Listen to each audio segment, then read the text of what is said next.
2025 Toyota Crown, we're going to reset the service reminder. Use the steering wheel buttons right here. We're going to press over to the right.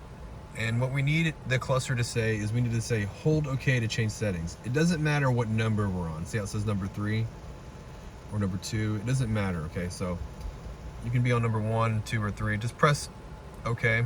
Then it's going to bring up the menu, okay?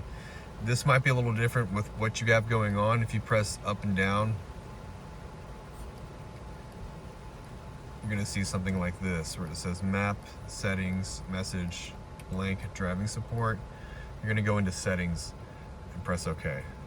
Now go down to vehicle settings, hold OK.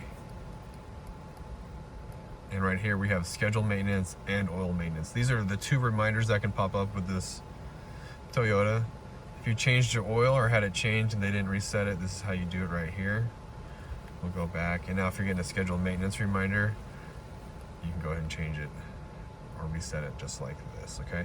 So I hope this video was helpful. If it was, appreciate it if you could help the channel out by hitting subscribe, hitting the like button, and leave me a comment if you could.